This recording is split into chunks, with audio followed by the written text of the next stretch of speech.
Kita ke kasus lainnya pemirsa, tembok pagar bekas gedung bioskop di Kabupaten Pemalang, Jawa Tengah ini tiba-tiba roboh dan menimpa sejumlah pengendara yang sedang melintas. Ya, akibat kejadian ini sejumlah pengendara mengalami luka dan dilarikan ke rumah sakit.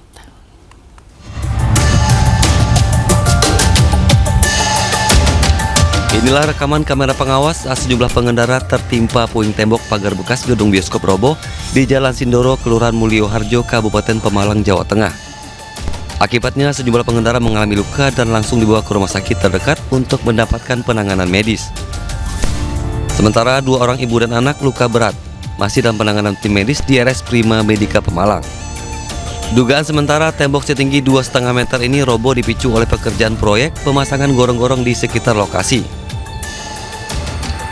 Infonya kenapa sih mas kira-kira? Kenapa sampai rubuh? Efek galian ya, terlalu banyak. Ini gali terus soalnya. Usai kejadian, petugas membersihkan puing-puing reruntuhan menggunakan alat berat. Polisi memasang garis polisi di lokasi dan masih menyelidiki penyebab pasti tembok tersebut roboh.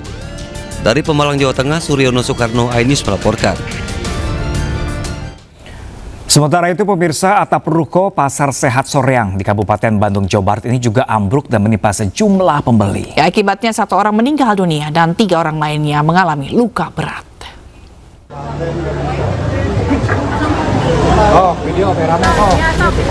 Atap ruko Pasar Sehat Soreang, Kabupaten Bandung, Jawa Barat roboh dan menimpa sejumlah pembeli.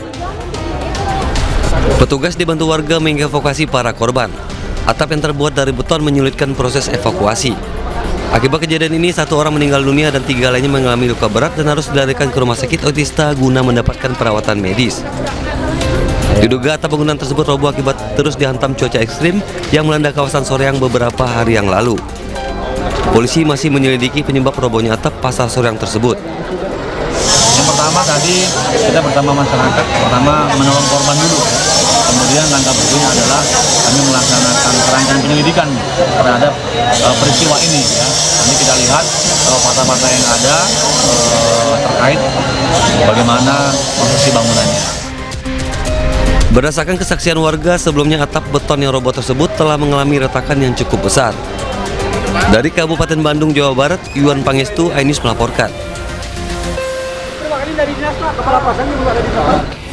Ya pemirsa, nih karena saling ejek di media sosial, ada 2 kelompok pemuda bersenjata tajam yang terlibat tawuran di Kota Bekasi, Jawa Barat. Ya, aksi saling kejar hingga masuk ke permukiman ini membuat warga sekitar ketakutan lantaran terjadi saat menjelang sahur.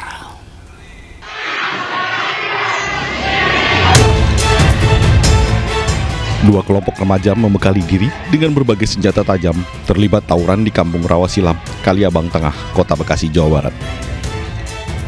Mereka terlibat saling serang hingga masuk ke permukiman warga. Ironisnya, tawuran ini terjadi setiap pekan, membuat warga khawatir dan tidak keluar rumah karena takut menjadi korban salah sasaran. Warga menduga aksi tawuran dipicu saling ejek di media sosial.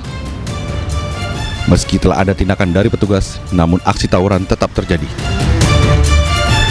Apa warga ya? Meresahkan nggak sih aksi-aksi begitu? Banget.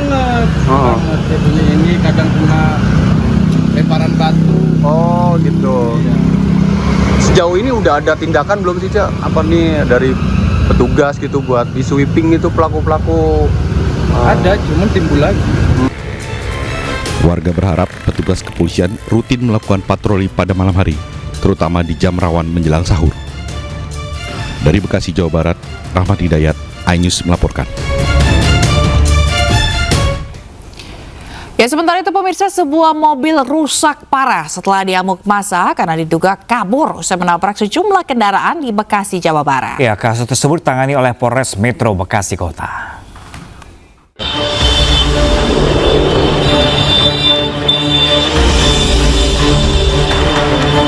Dengan menggunakan sepeda motor, warga mengejar minibus yang melarikan diri usai menabrak sepeda motor di Jalan Raya Nonon Sontani, Durenjaya, Kota Bekasi, Jawa Barat. Minibus terhenti usai terjebak kemacetan di simpang lampu merah Rawa Semut, Margahayu, Bekasi Timur. Sejumlah pemotor yang emosi langsung mengamuk dan meminta pengemudi untuk keluar. Setelah mobil rusak diamuk massa, sopir minibus ini dibawa petugas untuk hindari amukan. Sementara terkait tabrak lari yang berujung pengerusakan kendaraan ditangani unit Lakalantas Polres Metro Bekasi Kota. Dari Bekasi, Jawa Barat, Rahmat Hidayat, iNews melaporkan. Kita ke kasus lainnya pemirsa, tembok pagar bekas gedung bioskop di Kabupaten Pemalang, Jawa Tengah ini tiba-tiba roboh dan menimpa sejumlah pengendara yang sedang melintas. Ya, akibat kejadian ini sejumlah pengendara mengalami luka dan dilarikan ke rumah sakit.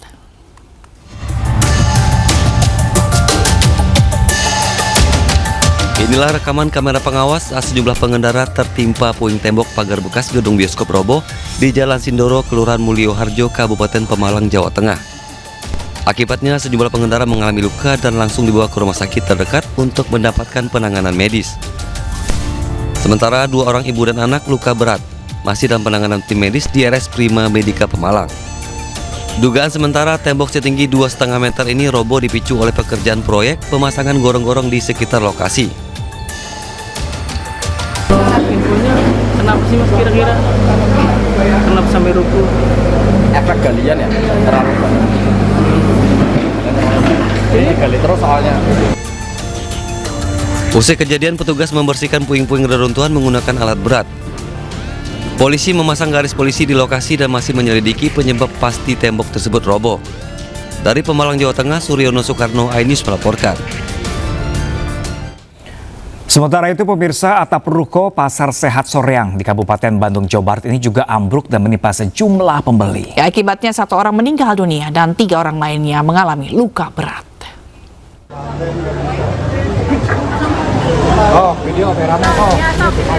Atap ruko Pasar Sehat Soreang, Kabupaten Bandung, Jawa Barat roboh dan menimpa sejumlah pembeli. Petugas dibantu warga mengevakuasi para korban. Atap yang terbuat dari beton menyulitkan proses evakuasi. Akibat kejadian ini 1 orang meninggal dunia dan 3 lainnya mengalami luka berat dan harus dilarikan ke rumah sakit Otista guna mendapatkan perawatan medis. Diduga atap bangunan tersebut roboh akibat terus dihantam cuaca ekstrim yang melanda kawasan Soreang beberapa hari yang lalu. Polisi masih menyelidiki penyebab robohnya atap Pasar Soreang tersebut. Yang pertama tadi kita bersama masyarakat, pertama menolong korban dulu. Kemudian langkah berikutnya adalah kami melaksanakan rangkaian penyelidikan terhadap peristiwa ini. Ya. Nanti kita lihat fakta-fakta yang ada terkait bagaimana konstruksi bangunannya. Berdasarkan kesaksian warga, sebelumnya atap beton yang roboh tersebut telah mengalami retakan yang cukup besar. Dari Kabupaten Bandung, Jawa Barat, Yuan Pangestu, iNews melaporkan.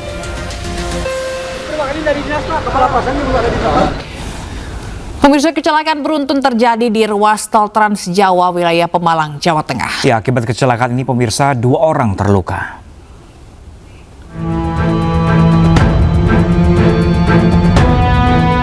Kecelakaan terjadi di ruas jalan tol Trans Jawa Pemalang yang melibatkan 2 mobil pemudik dan 1 truk. Peristiwa bermula saat mobil yang melintas di bahu jalan melakukan pengereman mendadak hingga truk yang berada di belakangnya tidak dapat menghindar. Akibat benturan tersebut, mobil terdorong ke depan dan menabrak mobil lain yang saat itu sedang berhenti di bahu jalan. Beruntung dalam peristiwa ini tidak ada korban jiwa. 2 korban luka ringan diperbolehkan rawat jalan.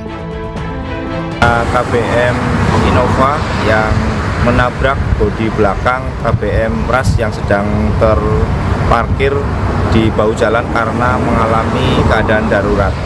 Untuk korban diakibatkan kecelakaan tersebut nihil, hanya korban material saja, dan sampai dengan saat ini penanganan kecelakaan tersebut masih dalam penyelidikan Satlantas Polres Pemalang. Polisi mengimbau pengguna jalan tol untuk menjaga jarak aman antar kendaraan guna mencegah terjadinya kecelakaan serupa. Dari Pemalang, Jawa Tengah, Suryono Sukarno, iNews melaporkan. Ya pemirsa, truk tangki bermuatan gas LPG bertabrakan dengan truk gabah di ruas tol Tangerang Merak. Ya, tidak ada korban jiwa dalam peristiwa ini, namun akibat kecelakaan terjadi kemacetan hingga 2 km.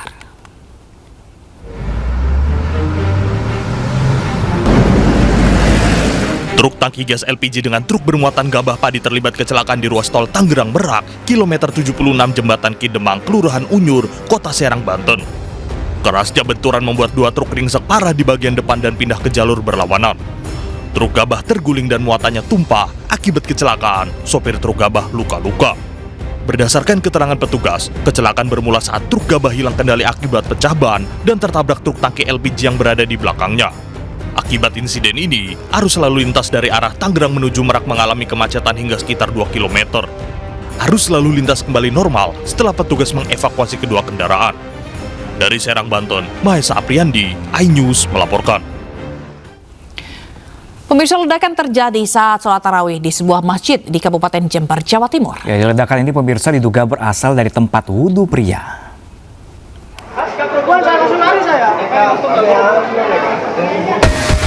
Video amatir ini merekam sesaat setelah ledakan di Masjid Raya Pesona Komplek Perumahan Pesona Regensi, Kecamatan Patrang, Jember.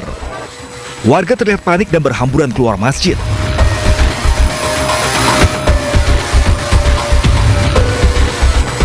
Usai mendapat laporan warga, Polres Jember langsung ke lokasi memasang polis lain. Olah TKP pun digelar, sementara warga tak boleh mendekati lokasi. Takmir Masjid Fadil menyebut ledakan terjadi di sekitar tempat wudhu pria. Di dekatnya tempat wudhu. Kerusakannya apa saja? Kerusakannya itu kerusakan plafon, terus etalase buku-buku, termasuk juga roster, ya. Bersama lagi termasuk sumber keledakan itu diduga dari lemari. Tak ada korban jiwa dalam kejadian ini, namun kerusakan cukup parah terjadi di sekitar pusat ledakan. Dugaan sementara kita belum bisa menyimpulkan karena masih awal, belum kita melakukan olah TKP lanjutan. Ada bentuk fisiknya seperti apa nih kira-kira? Bentuk yang kelihatan dari jauh tadi itu masih kayak ada papan besi yang ada ledakan. Sementara itu, Kapolda Jawa Timur Irjen Pol Nanang Afianto turun langsung ke lokasi. Kapolda mengecek pusat ledakan sekaligus memberikan instruksi kepada jajarannya di lapangan. Selain Kapolda, tim Lapor Polda Jatim turun langsung ke lokasi untuk mengambil sampel reruntuhan. Dari hasil penyidikan sementara, ledakan sangat kuat dan terjadi saat jemaah sedang melaksanakan sholat tarawih. Dari Jember, Jawa Timur, Bambang Sugiarto, iNews melaporkan. Ya, pemirsa, jelang Lebaran peredaran uang palsu kian marak terjadi. Ya, di Magelang polisi menangkap pengedar uang palsu yang kerap beraksi di pasar tradisional dan telah mengedarkan uang palsu senilai 5,4 juta rupiah.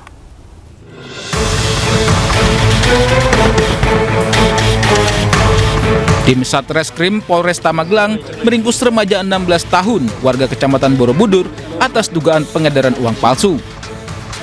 Saat penangkapan, polisi berhasil menemukan uang palsu sebanyak 18 lembar pecahan Rp100.000 dan Rp50.000. Pelaku kerap beraksi di pasar tradisional, targetkan pedagang yang tidak memiliki alat pemeriksa keaslian uang dan dilakukan secara acak. Uang palsu yang didapat dari pelaku diperoleh melalui pembelian di media sosial. Pelaku membeli uang palsu sebanyak Rp1,85 juta seharga Rp400.000 dan sudah 4 kali memesan. Total uang palsu yang telah diedarkan pelaku mencapai Rp5,4 juta.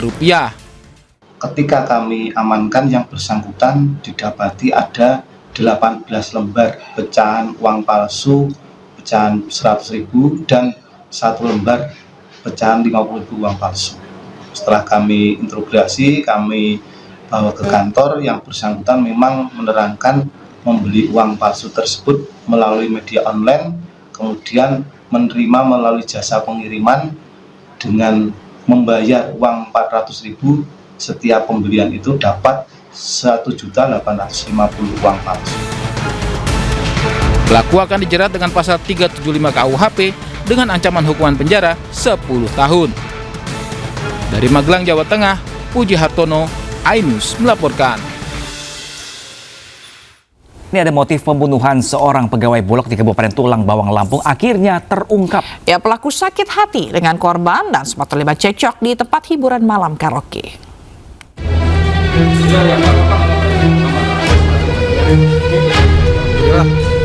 Kurang dari 6 jam, pelaku utama pembunuhan seorang pegawai Bulog di Tulang Bawang, Lampung ditangkap polisi.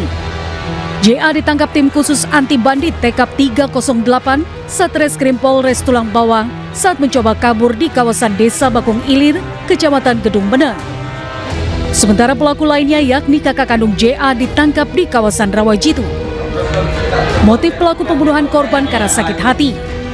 Sebelumnya pelaku JA terlibat cekcok dengan korban di tempat hiburan malam karaoke. Pelaku tersinggung dengan ucapan korban dan keesokan harinya JA mengajak kakaknya mendatangi rumah korban. Dalam kondisi emosi, pelaku menganiaya korban hingga tewas dengan senjata tajam. Dari tangan pelaku, polisi menyita barang bukti diantaranya senjata tajam dan pakaian. Akibat perbuatannya, pelaku dijerat pasal pembunuhan berencana dengan pidana hukuman maksimal hukuman mati. Itu tersangka minta ke PL yang ia kenal itu untuk belikan ia minuman. Lalu dengan spontan korban menyampaikan, beli saja nanti saya yang bayar. Nah, itulah yang menjadi pemicu utama dari tersangka. Dia merasa tersinggung lah. Sebelumnya seorang pegawai Bulog tewas mengenaskan di rumah kontrakannya setelah menjadi korban penganiayaan berat oleh 2 orang pria bersenjata tajam di Kabupaten Tulang Bawang, Lampung. Korban ditemukan dengan luka aniaya di tubuhnya. Dari Tulang Bawang, Lampung, Ahmad Lutfi Rosyadi, iNews melaporkan. Pelaku penyiraman air keras ke Wakil Koordinator Kontras, Andri Yunus, diduga dilakukan 4 orang menggunakan 2 motor. Ya, pemirsa, fakta ini didapatkan penyidik dari analisa terhadap 86 titik kamera CCTV.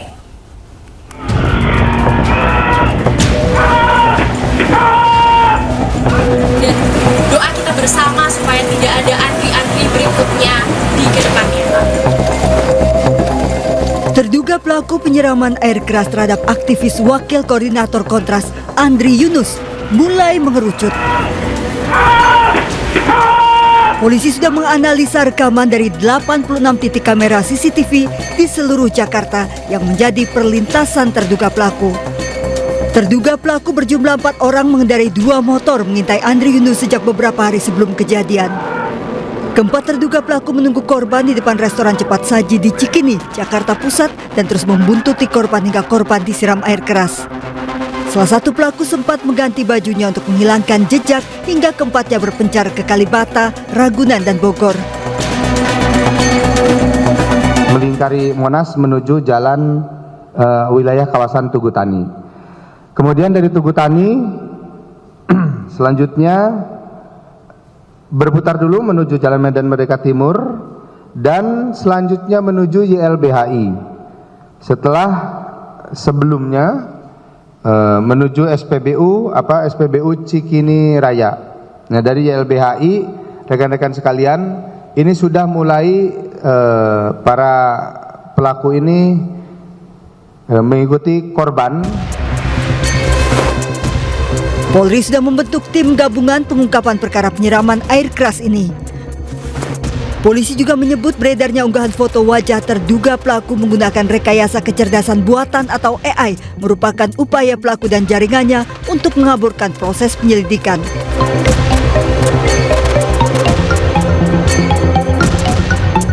Andri Yunus disiram air keras oleh orang tak dikenal yang berboncengan motor Kamis pukul 11:30 malam usai menghadiri sebuah podcast dengan YLBHI. Andri terluka bakar 24% di bagian kanan tubuh. Dari Jakarta, tim liputan iNews melaporkan. Sementara itu, pemirsa, Komisi 3 DPR RI meminta Polri dan LPSK memberi perlindungan kepada Wakil Koordinator Kontras Andri Yunus yang jadi korban penyiraman air keras. Komisi 3 DPR juga akan terus mengawal kasus ini hingga tuntas. Siapa namanya nanti ya? Salah satu ya. Ketua Komisi 3 DPR Habibur Rahman telah menggelar rapat khusus untuk membahas penyiraman air keras terhadap aktivis Andri Yunus. Selain mengecam keras, Komisi 3 juga mendorong LPSK memberikan perlindungan kepada Andri Yunus dan keluarganya. Komisi 3 menilai penyerangan terhadap Andri Yunus sebagai bentuk perlawanan terhadap komitmen Presiden Prabowo dalam memperkuat perlindungan HAM. Habibur Rahman juga meminta Polri mengusut tuntas kasus ini dengan transparan dan profesional. Kita tadi sudah melakukan rapat ya, Komisi 3. Komisi 3 DPR RI meminta kepada Polri untuk mengusut tuntas kasus penyiraman air keras kepada saudara Andri Yunus secara cepat, transparan, dan profesional, serta segera mengungkap dan menangkap para pelakunya baik yang merencanakan, memerintahkan, melaksanakan maupun melakukan perbantuan sesuai dengan ketentuan. Sementara itu, tim advokasi untuk demokrasi menegaskan penyiraman air keras terhadap aktivis Kontras Andre Yunus bukan penganiayaan biasa. Ya, pemirsa, tindakan tersebut merupakan percobaan pembunuhan berencana.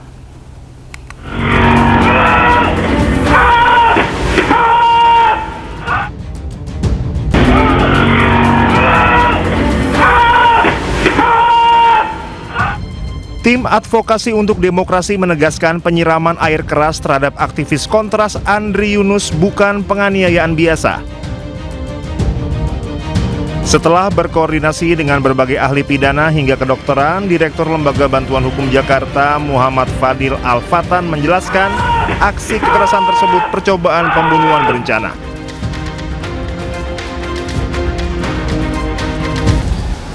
Untuk itu, maka kesimpulan sementara kami bahwa serangan terhadap rekan kami Andre Yunus adalah percobaan pembunuhan berencana.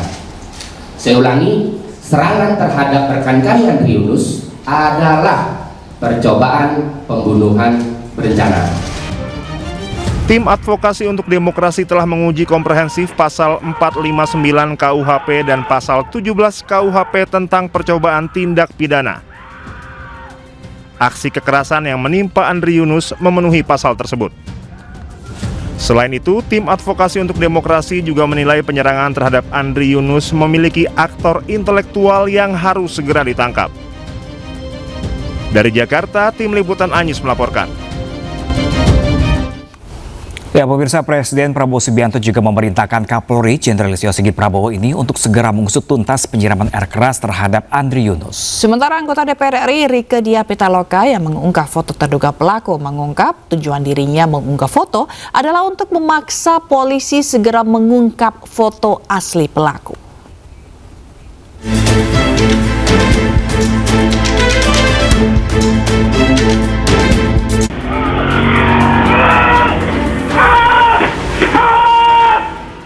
Kasus teror penyiraman air keras terhadap aktivis sekaligus wakil koordinator Kontras Andre Yunus menuai kecaman berbagai pihak. Presiden Prabowo Subianto telah memerintahkan Kapolri untuk mengusut tuntas kasus penyiraman air keras terhadap aktivis HAM Andre Yunus. Saya telah mendapatkan perintah langsung dari Bapak Presiden untuk melaksanakan pengusutan tuntas secara profesional, transparan, dan tentunya langkah-langkah yang kita lakukan tentunya tetap mengedepankan scientific crime investigasi. Di media sosial, anggota DPR RI Rieke Diah Pitaloka mengunggah foto wajah terduga penyiram air keras ke wakil koordinator Kontras Andre Yunus. Dalam wawancara dengan iNews, Rieke mengungkapkan teror yang menimpa aktivis Kontras harus diusut hingga ke akarnya dan bukan hanya menangkap eksekutor. Ketika kasus seperti ini dibuka, maka teror itu akan berjarak begitu. Nah, kalau kita kemudian bersembunyi dengan alasan ini teror, kehidupan ini saya kira apalagi untuk menengah ke bawah sudah teror yang luar biasa. Jadi dengan segala hormat saya kira mari kita menyuarakan agar ada solusi, usut tuntas, bukan hanya eksekutor di lapangan tetapi juga dalangnya. Kini Polri membuka posko pengaduan agar masyarakat bisa melapor dan memberikan informasi agar dalang di balik teror yang menimpa Andre Yunus bisa segera terungkap. Tim Liputan iNews melaporkan.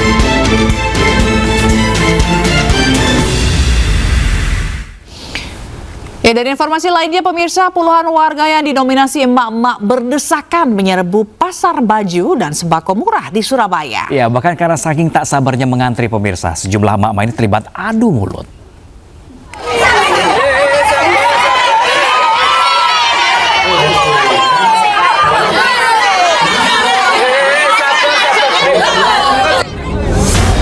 Puluhan warga yang didominasi emak-emak ini berdesakan menyerbu pasar baju dan sembako murah yang digelar di Sekolah Dasar Muhammadiyah 16 Surabaya.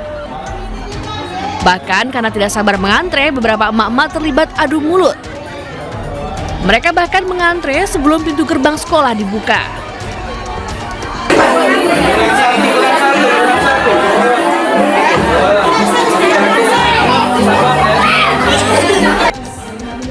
Warga saling berebut membeli baju dan sembako murah hasil sumbangan dari siswa maupun wali murid. Harga baju yang ditawarkan sangat terjangkau, yakni mulai dari Rp5.000 hingga Rp100.000.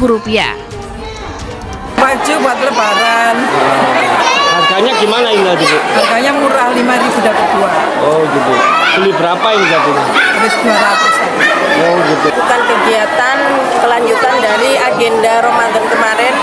Ini adalah barbecue atau barang-barang bekas yang masih berkualitas. Kita jual dengan harga murah dan ada sebagian gratis juga. Selain barang-barang bekas berkualitas, ada juga sembako dengan harga murah. Sementara itu, hasil penjualan dari kegiatan ini akan disalurkan untuk kegiatan sosial dan membantu masyarakat yang membutuhkan. Dari Surabaya, Jawa Timur, Yuda Prawira, iNews melaporkan.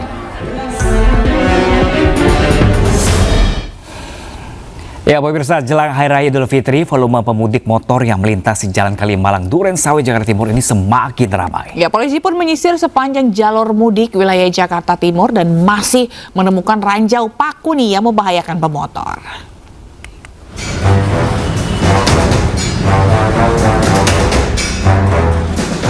Menggunakan mobil yang dilengkapi peralatan magnet, aparat Satlantas Polres Metro Jakarta Timur menyisir jalur mudik di wilayah Jakarta Timur, khususnya di jalur dari arah Jakarta menuju Pantura. Secara perlahan, polisi membersihkan ranjau paku yang bertebaran di sepanjang jalan. Hasilnya, sejumlah ranjau yang terbuat dari potongan besi payung ditemukan di sejumlah titik. Pembersihan ranjau paku ini dilakukan guna memberikan rasa aman dan nyaman bagi para pemudik motor yang melintas di jalur arteri, serta untuk mencegah kecelakaan lalu lintas. Membantu masyarakat yang akan pulang kampung biar perjalanannya merasa aman, nyaman, ya tidak terganggu karena adanya kendala ranjau paku. Jadi kami bersihkan. Jelang Lebaran, volume pemudik motor yang melintas di ruas jalur mudik Kalimalang terus meningkat. Dari Jakarta, Rio Manik, iNews melaporkan.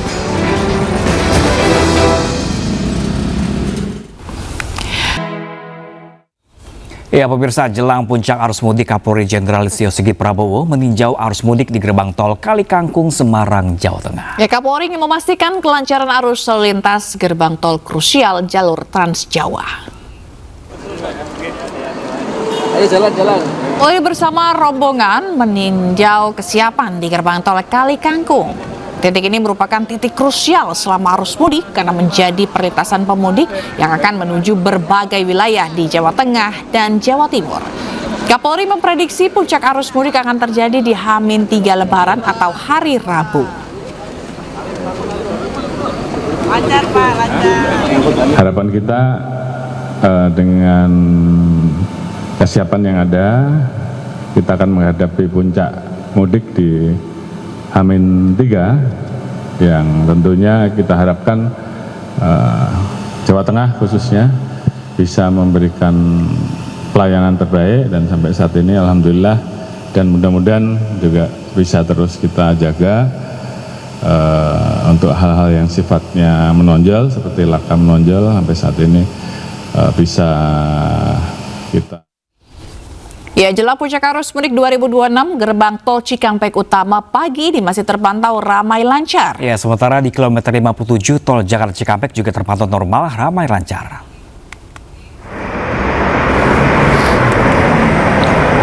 Lalu lintas di gerbang tol Cikampek Utama mulai mengalami kenaikan signifikan. Diskon tarif tol 30% yang sudah mulai berlaku menjadi salah satu penyebab peningkatan mudik. Meski jumlah pemudik mulai naik, namun belum ada penumpukan kendaraan di gerbang tol Cikatama. Dalam satu hari sejak diberlakukannya diskon tarif tol 30% pada 15 Maret kemarin, dalam satu hari tercatat lebih dari 168.000 kendaraan yang masuk dari gerbang tol Cikatama menuju tol Trans Jawa. Lonjakan kendaraan diprediksi terjadi pada siang hingga malam ini.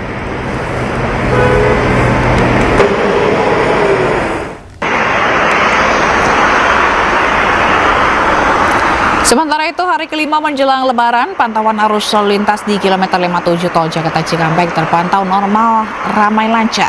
2.000 hingga 3.000 kendaraan melintas per jamnya menuju gerbang Tol Cikatama.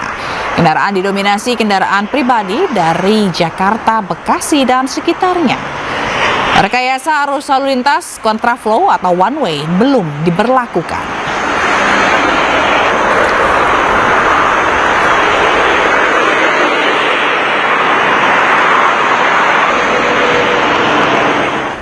Dan untuk mengetahui situasi terkini lalu lintas mudik Lebaran, kita bergabung bersama Nata Arman di gerbang Tol Cikatama dan Dilami Aulia di rest area kilometer 57 Tol Japek Karawang. Ya, kita terlebih dahulu pemirsa ke Nata di gerbang Tol Cikatama. Selamat pagi Nata, bagaimanakah kondisi arus lalu lintas pada hari ini? Ya, selamat pagi Pram, Zila dan juga pemirsa. Terkait dengan situasi lalu lintas di gerbang tol Cikampek Utama pada pagi hari ini menjelang siang masih terpantau ramai lancar. Masih sama saja porsinya seperti tadi pagi subuh ketika kami menuju ke lokasi, namun tadi sempat terjadi agak sedikit persendatan terutama mengarah ke arah Jakarta karena tadi sempat dilakukan juga pemasangan kon yang disediakan di sebelah sisi kanan saya untuk persiapan terkait dengan penerapan rekayasa lalu lintas kontraflow. Namun ini pun masih bersifat situasional melihat kondisi di lapangan seperti apa. Jika memang traffic count yang mencapai 5.000 kendaraan per 1 jam, tentunya akan dilakukan rekayasa lalu lintas. Namun nyatanya pada saat ini masih terpantau ramai lancar dengan rata-rata kendaraan melaju dengan kecepatan sekitar 60 sampai dengan 80 km per jam.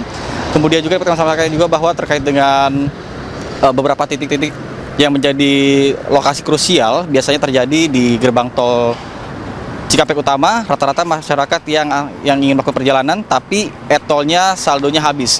Sehingga dipastikan terlebih dahulu ketika Anda ingin melakukan perjalanan, dipastikan sudah melakukan riset terlebih dahulu.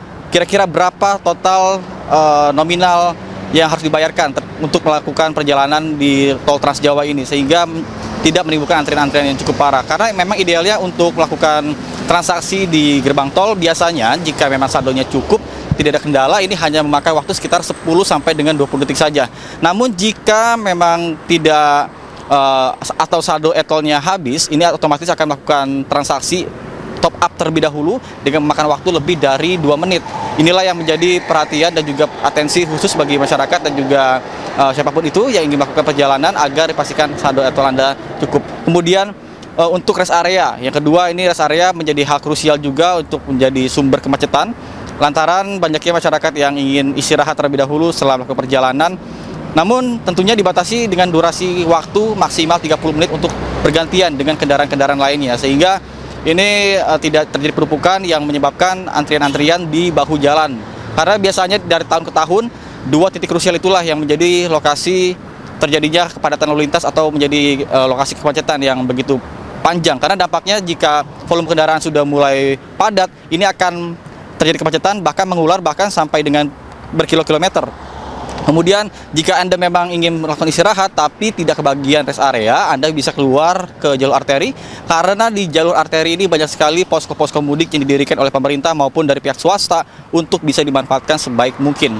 Kemudian juga jika kita bicara soal cuaca pada hari ini, memang sejak pagi tadi cerah sampai dengan siang ini. Namun tadi sekitar dini hari sempat diguyur hujan. Nah, ini pun menjadi perhatian karena mengingat jalanan yang licin, kemudian juga konsentrasi harus lebih fokus untuk bisa menjaga jarak antar kendaraan dan juga periksa kembali kendaraan Anda mulai dari mesin, pengecekan ban, pengecekan rem.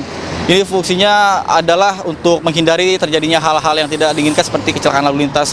Kemudian jika memang Anda sudah memang merasa lelah, diharapkan istirahat karena berkaca dari 2 hari yang lalu sempat terjadi laka lantas juga di kilometer 71 akibat diduga microslip sehingga kendaraan yang melaju dari belakang ini menabrak butut truk. Dan juga namun untungnya tidak ada korban jiwa dalam peristiwa tersebut dan juga langsung dievakuasi ke rumah sakit setempat. Sementara saya kembalikan pada Anda di studio. Zila dan juga Pram. Oke, terima kasih Nata, dan kita bergeser ke Dilami Aulia di kilometer 57 Tol Jakarta Cikampek. Dilami, apakah di sana mulai ramai dipadati kendaraan? Ya, selamat pagi Pramzila dan juga pemirsa. Yang pertama terkait dengan pantauan arus lalu lintas di kilometer 57 tol Jakarta Cikampek, ini terpantau ramai lancar dan juga terjadi volume kendaraan yang meningkat, di mana untuk siang hari ini begitu ya ada 2.500 kendaraan yang melintas per jamnya, ditambah dengan kalau pantauan kami ini di rest area memang cukup ramai begitu ya kendaraan yang melakukan istirahat. Para pemudik ini memutuskan untuk istirahat sementara sebelum nantinya melanjutkan perjalanan pulang ke kampung halaman. Nah, kami juga memantau Zila kalau misalnya untuk kilometer 47 hingga ke kilometer 45 tol maksud kami kilometer 57 tol Jakarta Cikampek ini memang tidak terjadi kepadatan yang signifikan, artinya memang masih kondusif dan ini jadi kesempatan ya bagi para pemudik yang ingin memutuskan untuk mudik lebih awal. Inilah waktunya karena belum terjadi kepadatan yang signifikan. Nazila dan juga pemirsa, kalau misalnya Anda lelah, langsunglah beristirahat di rest area seperti 57 ini dikarenakan memang sejumlah fasilitasnya sudah mumpuni, baik itu dari toilet, musola, restoran, dan juga ada ruang laktasi dan taman bermain untuk anak-anak, sehingga ini memang jadi tempat pilihan yang tepat bagi Anda yang ingin beristirahat. Namun kembali diingatkan, apabila Anda pemirsa atau pemudik yang ingin beristirahat hendaknya hanya 30 menit saja, menghimbau untuk tidak adanya nantinya penumpukan kendaraan di jalur utama Zila dan juga Pram. Nah, tadi juga kami saat melaju ke 57 memantau juga terkait dengan rekayasa arus lalu lintas. Memang untuk saat ini belum ada rekayasa arus lalu lintas yang diberlakukan seperti kontraflow ataupun ganjil genap, dikarenakan memang volume kendaraan masih berada di bawah traffic counting-nya. Karena kalau untuk penerapan rekayasa arus lalu lintas ini harus mencapai 5.500 kendaraan, baru pihak kepolisian dan juga jasa marga ini bisa memberlakukan rekayasa arus lalu lintas. Namun begitu sudah disiagakan ya kon untuk jalur kontraflow ini, namun memang belum difungsikan. Nah, pembukaan atau nantinya kontraflow ini memang akan dilakukan dari kilometer 47 hingga ke kilometer 70 tol Jakarta Cikampek, sehingga inilah jadi antisipasi oleh pihak kepolisian dan juga jasa marga apabila sewaktu-waktu terdapat atau volume kendaraan ini terus meningkat begitu. Untuk sementara demikian, kembali ke Pramzila. Ya, Dilami Aulia melaporkan langsung dari kilometer 57 dan tadi sebelumnya ada rekan kami Nata Arman langsung dari gerbang tol Cikampek Utama. Terima kasih teman-teman dan selamat bertugas kembali. Ya pemirsa, ribuan warga antusias mengikuti program mudik gratis yang diselenggarakan TNI Angkatan Laut. Ya, program ini memberangkatkan pemudik menuju Kepulauan Bangka Belitung dari dermaga Kolin Lambil, Tanjung Priok, Jakarta Utara.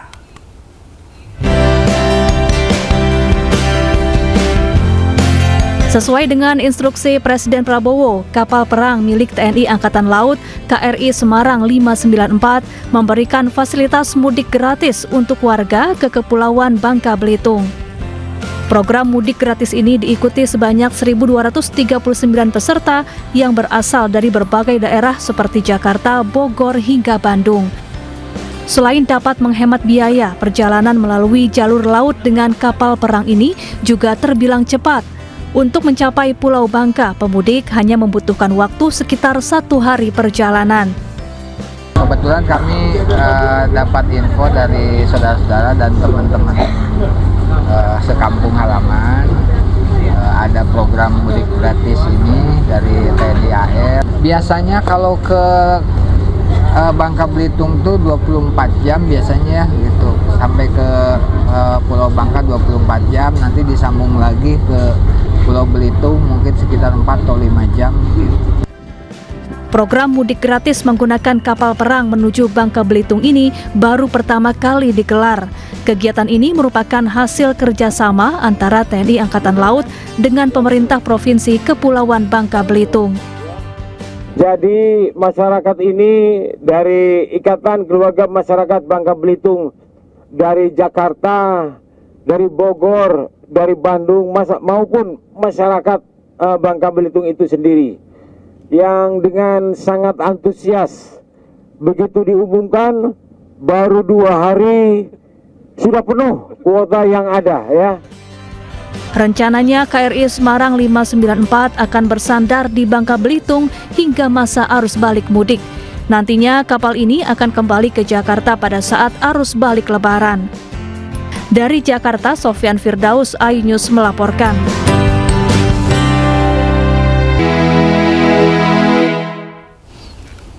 Ya pemirsa, memasuki puncak arus mudik Lebaran, jalur arteri Pantura Cirebon Jawa Barat diramaikan pemudik motor. Ya, pemudik motor rata-rata berasal dari Jabodetabek.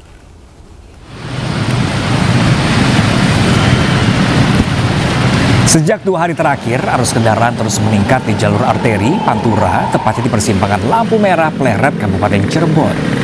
Hingga kini arus lalu lintas di jalur Pantura masih terpantau ramai lancar. Jalur Pantura Cirebon menjadi salah satu titik krusial saat puncak arus mudik dan diprediksi lonjakan volume kendaraan akan terus meningkat pada sore nanti.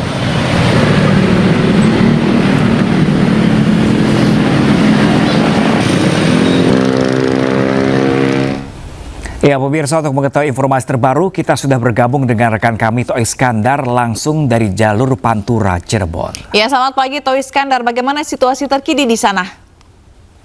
Ya, selamat pagi Pram dan juga Jila serta pemirsa, dapat kami informasikan memasuki jelang puncak arus mudik tahun 2026 ini arus lalu lintas di jalur arteri Kabupaten Cirebon Jawa Barat mulai memadati di jalur arteri persimpangan. Salah satunya di persimpangan Pleret baru ini, ribuan kendaraan sepeda motor terus membanjiri atau melintasi di jalur arteri Pleret tersebut. Dan bahkan sepeda motor ini terjebak kepadatan yang cukup panjang, Gila dan Pram, di mana ribuan kendaraan ini akan mempertemukan arus tersebut sehingga ribuan kendaraan sepeda motor ini terjebak kepadatan.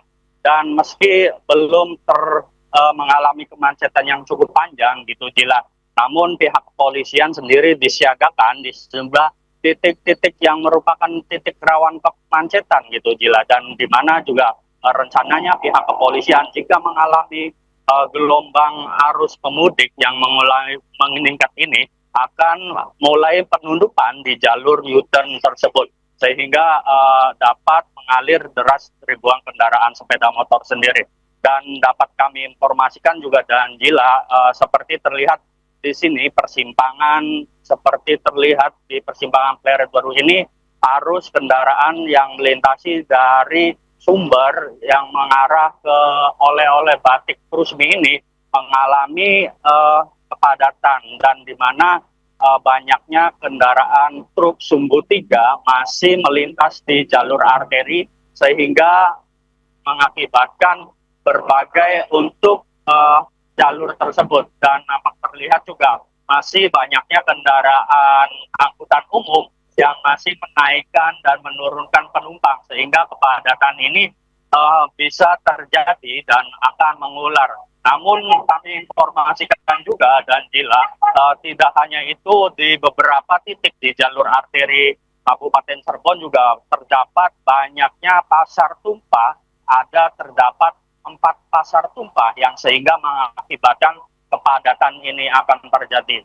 Namun data dari pihak Dishub Kabupaten Cirebon sendiri, gelombang roda 2 yang didominasi di jalur arteri ini akan terus meningkat. Bahkan juga kepadatan ini akan bisa terjadi pada malam hari, Jila, di mana para pekerja karyawan swasta maupun pegawai negeri sipil sudah memasuki cuti Lebaran, di mana bisa diprediksikan gitu, Jila, akan mengalami peningkatan yang cukup memasuki puncak arus mudik sendiri.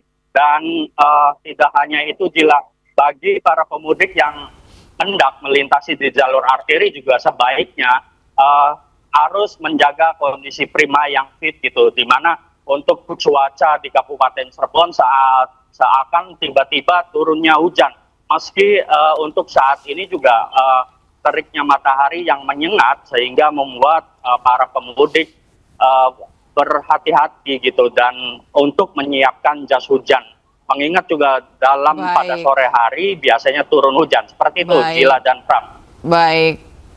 Oke baik, terima kasih banyak Toy Iskandar melapor langsung dari jalur Pantura Cirebon. Kami masih menanti update terbaru dari Anda dan selamat bertugas kembali. Ya pemirsa, macet parah kembali mewarnai angkutan mudik menuju Pelabuhan Gilimanuk, Jembrana, Bali. Ya, ribuan kendaraan masih terjebak macet di ruas jalan Denpasar Gilimanuk sejauh 30 km.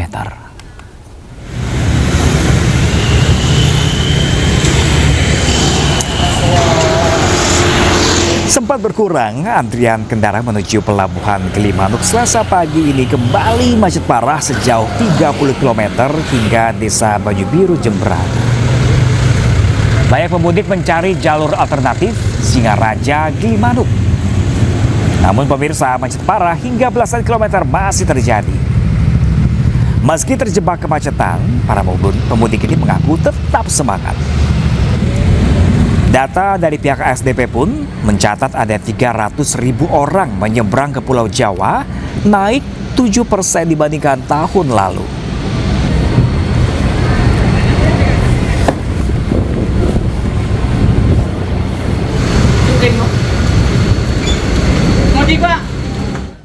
Ya, sebelumnya pemirsa, tadi malam antrian kendaraan di Pelabuhan Gilimanuk ini mengular hingga 23 km. Ya, ini tingginya mobilitas di Pelabuhan Gilimanuk tidak sebanding dengan kapasitas dermaga dan jumlah kapal yang beroperasi.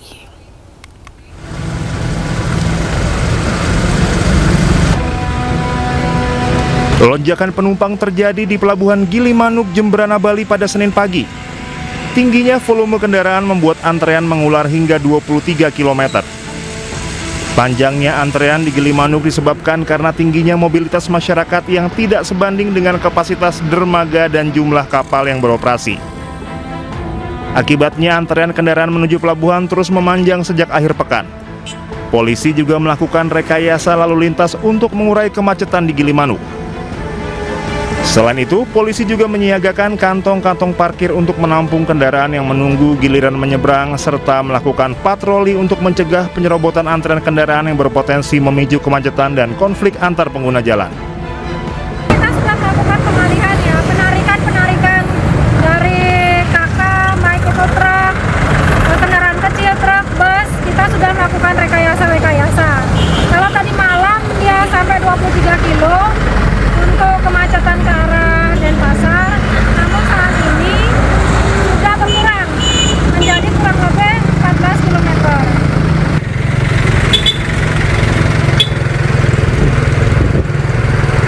Selain itu, PT ASDP Indonesia Ferry Persero telah mengoptimalkan layanan penyeberangan Gilimanuk ke Tapang seiring meningkatnya mobilitas masyarakat pada momen Lebaran. Saat ini sebanyak 35 kapal dioperasikan tanpa henti selama 24 jam untuk melayani arus kendaraan dari Bali menuju Jawa. Selain penambahan jumlah armada, ASDP juga menerapkan pola operasional tiba bongkar berangkat untuk 6 kapal untuk mempercepat layanan di pelabuhan. Dengan pola itu, kapal yang tiba akan langsung melakukan proses bongkar muatan dan kembali berlayar tanpa melakukan pemuatan di pelabuhan tersebut. Dari Jembrana, Bali, Nyoman Sudika Anyus melaporkan. Dan untuk mengetahui informasi terbaru, kita bergabung dengan rekan Inyoman Sudika di Pelabuhan Gilimanuk. Iya, selamat pagi rekan Nyoman. Ini apakah antrian kendaraan masih terus terjadi hingga pagi ini di sana? Baik, selamat pagi Pram dan Sila. Dapat saya laporkan dari Pelabuhan Gilimanuk hingga Selasa pagi tadi antrian kembali mengular kembali mengular sekitar 30 km ke arah Kota Negara demikian. Dan saat ini pihak aparat kepolisian sendiri merubah rekayasa lalu lintas yang awalnya kendaraan truk diarahkan ke dermaga LCM, sekarang dirubah menjadi seperti di belakang saya ini, dialihkan untuk kendaraan pribadi atau sedan sejenis demikian, Pram. Lalu apa sebenarnya penyebab antrian panjang ini, rekan Nyoman? Dari informasi dari berbagai pihak, yang pertama itu memang volume para pemudik tahun ini memang mengalami lonjakan, dan ini kemungkinan besar karena berdekatan dengan hari raya Nyepi, berarti animo masyarakat Bali untuk pulang kampung ke Pulau Jawa itu semakin tinggi. Itu yang pertama. Yang kedua memang selama ini memang kapasitas dermaga dengan jumlah kapal itu tidak sebanding, di mana pihak ASDP sendiri menyiagakan 55 kapal, namun yang bisa beroperasi di saat arus puncak itu cuma 35 karena dermaga terbatas juga cuma ada 4 untuk MB dan 3 pelengsengan. Demikian. Sila. Oke, rekan Nyoman, ini kan jalur mudik masih terus berlangsung hingga esok hari. Ini apakah antisipasi ke depannya seperti apa nanti untuk memecah antrian nanti sudah dijalankan di sana? Benar sekali, saat ini beberapa perubahan rekayasa lalu lintas sudah dilakukan, yang mana awalnya itu truk dibiarkan melalui jalur langsung tembus ke dermaga LCM. Saat ini khusus untuk kendaraan barang terutama truk-truk yang besar itu saat ini dimasukkan ke terminal kargo Gilimanuk yang awalnya dijadikan sebagai buffer pemudik, sekarang dirubah menjadi tempat kendaraan barang. Sedangkan untuk kendaraan pemudik itu sekarang dialihkan ke jalan utama dan menuju ke 2 tempat, yaitu ke terminal manuver dan langsung menuju ke arah dermaga LCM seperti di belakang layar ini, di belakang saya. Demikian, Ram. Oke, baik, semoga antrian kendaraan ini bisa diantisipasi ya oleh petugas. Terima kasih Nyoman Sudika melaporkan langsung dari Pelabuhan Gilimanuk, Bali. Selamat bertugas kembali.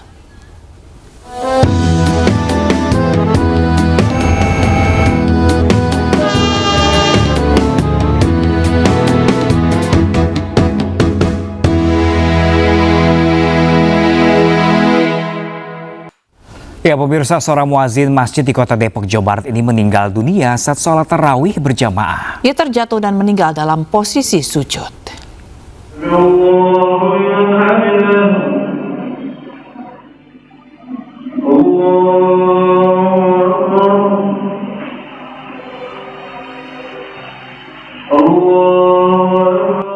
Inilah rekaman kamera pengawas detik-detik seorang muazin Masjid Jami Babus Salam Kemirimuka, Beji, Kota Depok meninggal dunia saat menunaikan salat tarawih berjamaah.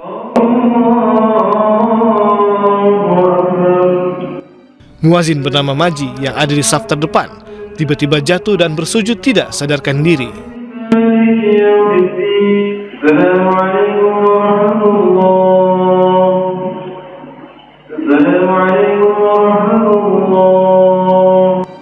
Usai sholat, jemaah lain mencoba membangunkan Marji, namun diduga ia sudah meninggal dunia hingga langsung dibopong dibawa ke rumah sakit.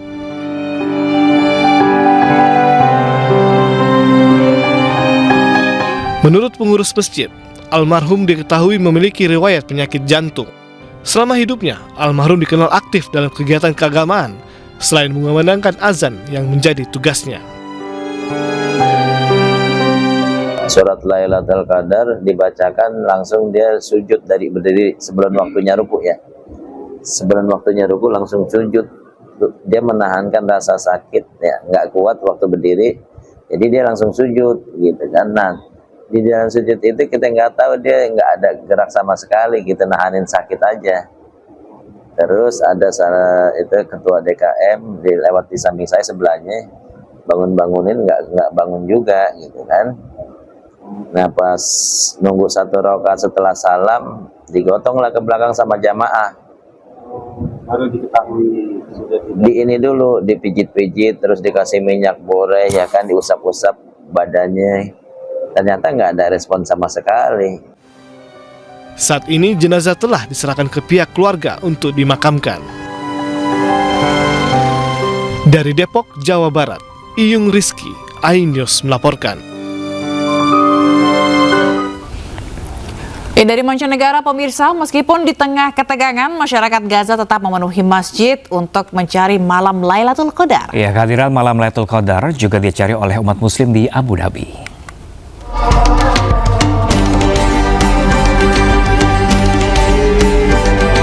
Ratusan warga Palestina memperingati Lailatul Qadar di Masjid Al-Omari di kota Gaza. Para jamaah berbondong-bondong memasuki masjid dan melaksanakan sholat.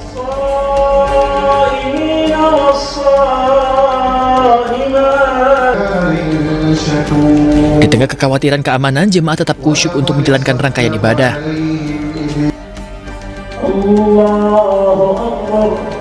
Meski demikian, momen Lailatul Qadar ini dimanfaatkan untuk menyembuhkan hati mereka yang lelah dengan kondisi negeri mereka.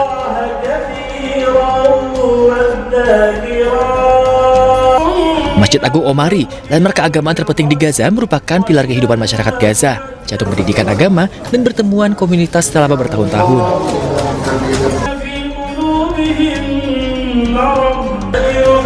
ini menonjol karena arsitektur tradisional dan kubahnya yang tinggi. Konflik di Gaza menyebabkan masjid tersebut mengalami kerusakan material yang parah di beberapa bagian dinding, langit-langit, dan area lainnya.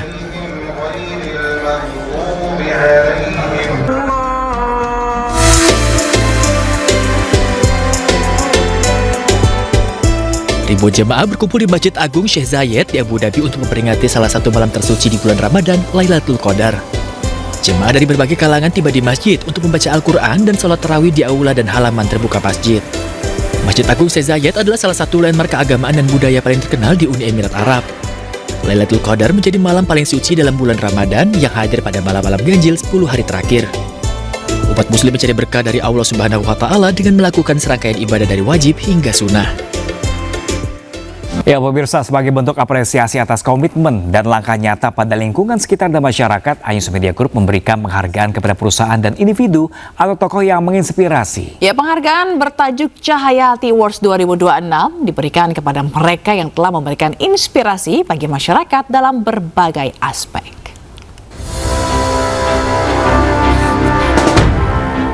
Bertempat di MNC Hall Conference Gedung Ayus Tower, Jakarta Pusat, Ayus Media Group menggelar Malam Penghargaan Cahaya Hati Awards 2026. Penghargaan ini merupakan bentuk apresiasi kepada sejumlah perusahaan, pemerintah daerah, hingga tokoh yang telah menginspirasi melalui berbagai program bermanfaat bagi masyarakat. Salah satu instansi penerima Cahaya Hati Awards 2026 adalah PT Asuransi Kredit Indonesia atau Askrindo. Selaku Division Head Corporate Secretary PT Askrindo. Melalui program TJSL, Askrindo mendapatkan penghargaan Cahaya Hati Awards untuk kategori program inspiratif Ramadan. PT Askrindo menyebut penghargaan yang diterima ini menjadi motivasi bagi perusahaan untuk semakin berperan aktif, memberikan manfaat bagi lingkungan sekitar, melalui sejumlah program yang memberikan dampak bagi masyarakat. Tentunya melalui program TJSL kami, ya, Bina Lingkungan akan memberikan suatu nilai tambah kepada masyarakat karena di mana kami berada tentu akan berbagi lagi ya kepada masyarakat sekitar. Sebagai salah satu perusahaan BUMN, PT Askrindo akan terus berkomitmen memberikan layanan terbaik bagi masyarakat. Dari Jakarta, Stefan Patinama, iNews melaporkan.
Pemirsa, Komando Pusat Amerika Serikat CENTCOM mengerahkan pesawat pembom konvensional supersonik jarak jauh dan multimisi Rockwell B-1 Lancer sebagai dari operasi Epic Fury di Timur Tengah.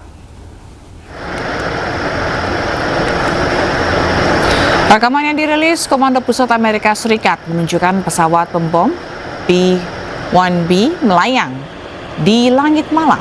Pengerahan pesawat pembom B-1B merupakan bagian dari peningkatan kekuatan militer Amerika Serikat terbesar di Timur Tengah sejak tahun 2003. Amerika Serikat juga telah mengerahkan 2 kelompok kapal induk termasuk USS Gerald R.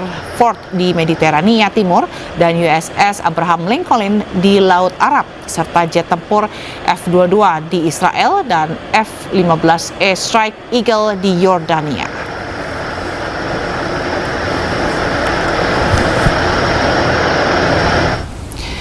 Pasukan Udara Pertahanan Israel mengerahkan pesawat tempur siluman supersonik F-35I untuk menyerang Iran.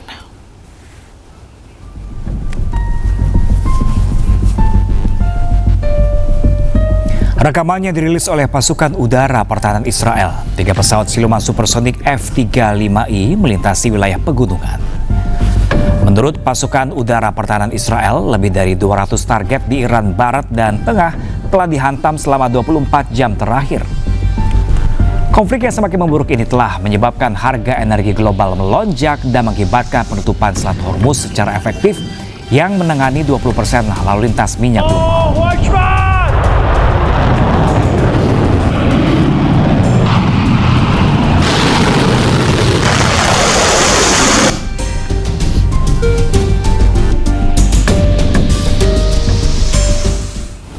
Sementara itu, pemirsa, Israel menyerang hanggar drone milik militer Iran. Amerika Serikat juga merilis rekaman serangan terhadap militer Iran.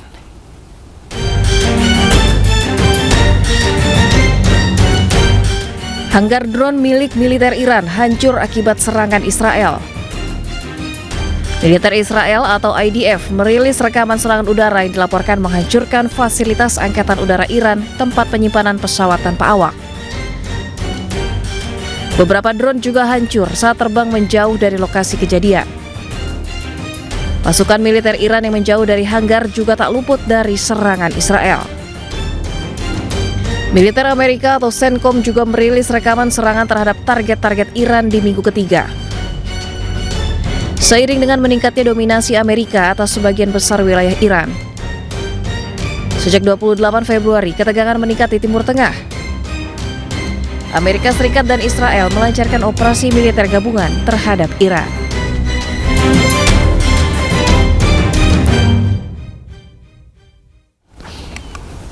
Serangan udara besar-besaran yang dilakukan Amerika Serikat dan Israel kembali mengguncang ibu kota Iran, Teheran.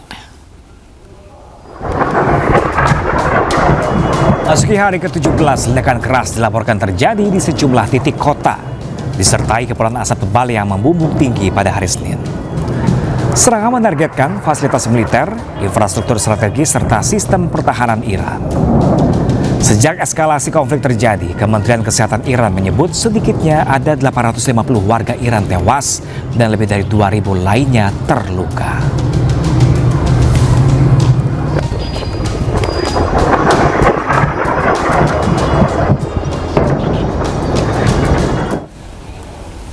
Ya, pemirsa, sejumlah rudal yang diduga berasal dari Iran terlihat di atas Tel Aviv pada hari Senin menghantam berbagai wilayah di Israel Tengah.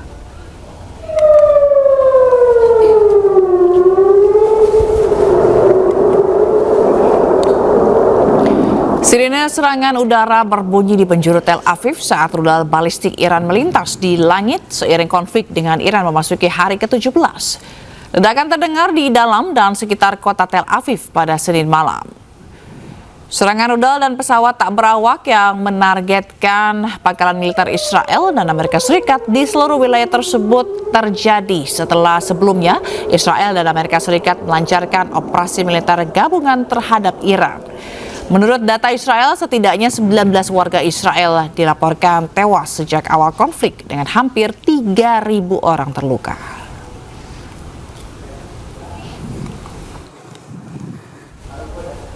Ya, pemirsa, keberadaan Perdana Menteri Israel Benyamin Netanyahu dipertanyakan publik ini setelah 2 kali kemunculannya menuai kecurigaan. Ya, warganet bahkan membagikan hasil kecanggihan artificial intelligence atau AI mengganti wajah Netanyahu dengan tokoh lain.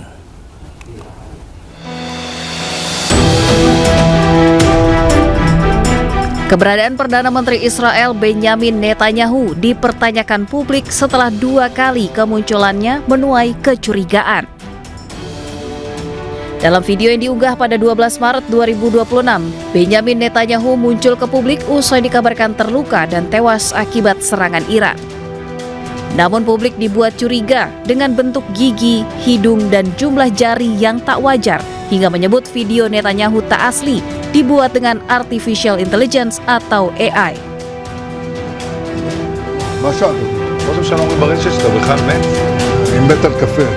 Menjawab kecurigaan publik yang menuding Netanyahu telah tewas dan membuat video dengan AI, 15 Maret 2026, ia kembali muncul di kedai kopi. Benyamin Netanyahu mengeluarkan video dirinya sedang menikmati kopi. אני מת על קפה, אתה יודע מה? אני מת על העם שלי. איך הם מתנהגים, פנטסטי. אתה רוצה לספור את מספר אצבעות? אתה יכול להראות לנו? פה. Seorang warga Beirut, Lebanon membawa 40 kucing peliharaannya saat serangan Israel ke Lebanon. Ya, dalam situasi panik, satu-satunya prioritas adalah menyelamatkan kucing-kucing peliharaannya. Dan informasi ini sekaligus menutup jumpa kita di iNews Today edisi hari ini. Temukan informasi-informasi terbaru lainnya di www.inews.id dan cuplikan tayangan berita iNews dapat Anda saksikan di kanal YouTube @official iNews. Ya pemirsa, saya Pram Senja dan rekan saya Fazila Kainisa pamit undur diri. Selamat beraktivitas, terima kasih dan sampai jumpa.